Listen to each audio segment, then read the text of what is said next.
सुधाकर, तुला त्या जामकरांच्या घरी जाऊन त्यांना आमंत्रण द्यायला काय झालं होतं र? हा?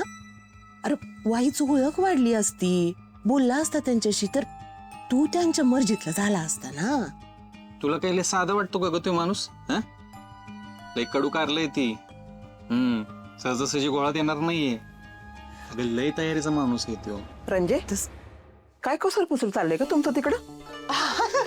काय खुसूर पुसूर नाही ग फुलत आहे. अगं गोपाळ जाऊन लय टाइम झाला ना, तर मग म्हणून सुधाकरला म्हणलं का तू जा जामकरांच्या घरी आणि त्याला बघून ये.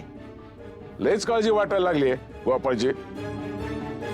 ते जामकर येणार, त्यांच्या पुढे घरातली उणी धुणी काढू नका. हा, तो जामकर येतोय का बघा आधी, आणि आला ना तर कसं डोळं उघडेल सगळ्यांचं. तोच आहे ना त्या मुडद्याचा बेत बघल, आणि तो नकली गोपाळ आहे का नाही त्याची जागा दाखवून देईल तो. त्या आमचं आम्ही बघू. आणि म्हातारे, तुला बी सांगून ठेवतो, त्या जामकरासमोर ना अजिबात तोंड उघडायचं नाही. गोपाळ कसा नाही आला अजून? सुदे, जा बघू रे कुठं राहिला तो. हा पप्पा, चला चला चला, मला दीपाली पण घ्यायची आहे. मला पण डोल पाहिजे. आला काय रे, एकटा झालास? जामकर कुठे? अहो तो मुंबईला गेला. भाऊ बहिणीची काहीतरी कडाक्याची भांडणं झाली, तो गेला मुंबईला निघून. अरे मग चांगलंच झालं की. गणपती बाप्पाची कृपा झाली म्हणायची. गणपती बाप्पा असाच आशीर्वाद आमच्या पाठीशी राहू दे रे बाबा. लय मोठं टेन्शन गेलं बघ. आता तो जामकर काय पैशासाठी आपल्या घरात यायचा नाही.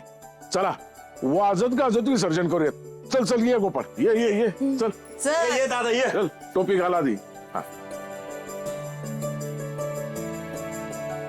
गणपती बाप्पा मंगलमूर्ती. आर्या, मला कळते तुझी अवस्था. अगं दादाचं हे वागणं आपल्यासाठी नवीन आहे का? नाही ना. तो कसा आहे आपल्याला माहिती आहे. मग तू काय इतकं त्याचं बोलणं मनाला लावून घेतेस?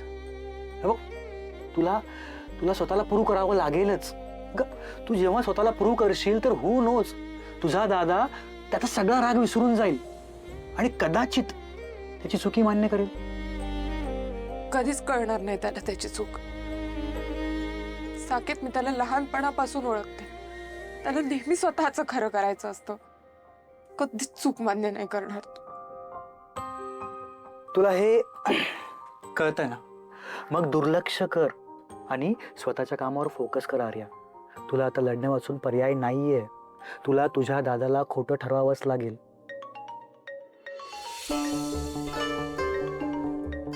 हॅलो, काय? अहो पण का?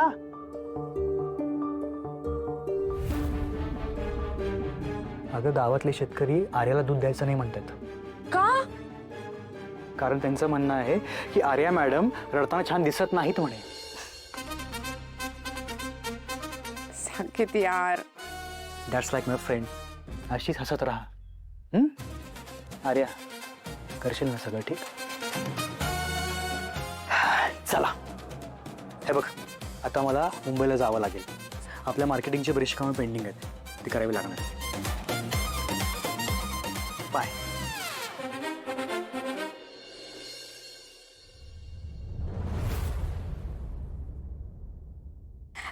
ऋतिक, हाऊस हंस, चला जेवायला. मला भूक नाही. मला पण. अहो तुमच्या आवडीचं केलंय सगळं. भजी पापड तळल्यात. मी नको म्हणलं ना. माझी पण खायची इच्छा नाही. आता काय झालंय? नाही तेव्हा दोघंच्या दोघं भजनवर तुटून पडता आणि आज दोघांना बी जेवायचं नाही. आमचा मूड नाहीये. तुम्ही आमच्या गणपती बाप्पाला घालवलं. अजून आठवडाभर ठेवलं असतं तर काही बिघडलं असतं का? तो रिकामा पाठ कसा वाटतोय, बघू पण वाटत नाहीये. तुम्ही आमच्या गणपती बाप्पाला नव्हतं घालवायला पाहिजे. बाळांनो, तसं नसतं. हे बघा, शास्त्रात सांगितलंय तसंच समजा करावं लागतंय. पण आम्हाला आमच्या बाप्पाची आठवण येते. आम्हाला आमचा बाप्पा पाहिजे. येणार ना तो, पण आता पुढच्या वर्षी येणार. तो पाहुणा आला होता आपल्याकडं. पाहुणे एवढे दिवस राहतात का सांगा? आपण बाहेर पाहुण्यांकडे गेल्यावर कसं 2-4 दिवस राहिलो की असं वाटतं ना कधी एकदा घरी जाऊ आपण. मग बाप्पा तरी कसा राहील आपल्याकडे इतकं दिवस? तो आला, त्यांना आनंद वाटला, आपल्याला त्याची सेवा करायची संधी दिली आणि गेला त्याच्या घरी. आपण पाहुण्यांना निरोप देताना कसा आनंदाने देतो की नाही, मग तसंच बाप्पाला निरोप देताना आनंदाने द्यायचा आणि पुढच्या वर्षी लवकर ये असं सांगायचं. तुम्ही जर असे रुसून बसलात तर तो येईल का पुढच्या वर्षी आपल्याकडं? नाही येणार. मग आता हा रुसवा सोडायचा आणि छान जेवायचं. जेवणार ना? हो. वाडा वाडा, खूप भूक लागलीये. चला चला जेवा.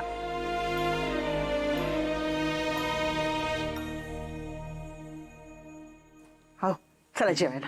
हा चला चला, आज मी एकदम पोटभर जेवणार आहे. माझ्या मागचं टेन्शनच गेलं आहे. चला. अव असं तुम्हाला वाटतंय? बरोबर आहे फुलतायचं. टेन्शन गेलेलं नाही, टळलंय म्हणा. तो जामकर काय परत गावात येणार नाही असं थोडीच आहे. आणि तसे बी 15 लाख रुपये कोण सोडल? वय की आपला गणपती आणला तेव्हा 1500 रुपये सोडले नाहीत त्यानं. 15 लाख तर लई लांबची गोष्ट आहे. हा, आता एक मात्र चांगली गोष्ट झाली आहे बघा. आपल्याला पैशाची जुळवाजुळव करायला वेळ मिळालाय बघा. हा, पण मग पैसे आणणार कुठून आहे आपण? ती जमीन नुसतीच पडून आहे ना, त्यात काही पिकवलं तर पैसे मिळतील की आपल्याला. आता शेती करायची म्हटल्यानंतर त्या शेतामध्ये कोण राबणार आहे? मला तर काही जमणार नाही. हा, आणि शेती करायची म्हणजे ना, हे बियाणापासून खतापर्यंत, गडी माणसं जमवण्यापासून बाजारभावापर्यंत सगळं बघायला लागते. सगळ्याचीच बोंब आहे सध्या. आणि ह्याच्या मागे कोण धावपळ करणार? लेकरासने सांगावं म्हटलं तर एक बसलाय पोलीस स्टेशनची खुर्ची उभं, आणि दुसरा बायकांची झंपर शिवतोय.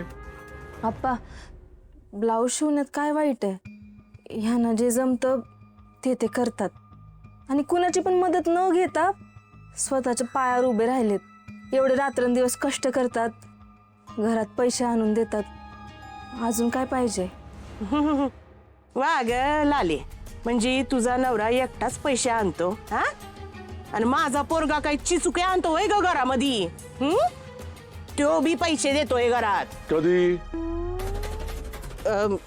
मेहनत तर करतोय ना, मेहनत करतोय. आणि पोलीस होणं काय सोपं काम वाटलं वय ग तुला? इथं मी माझ्या रक्ताचं पाणी केलं आणि त्याला इथपर पोहोचवलंय. हा, अगं साधं कुणी पाणी मागितलं तर तुझं बुड आलतं का लवकर? अंगात नाही करणे मला म्हणा तरणे.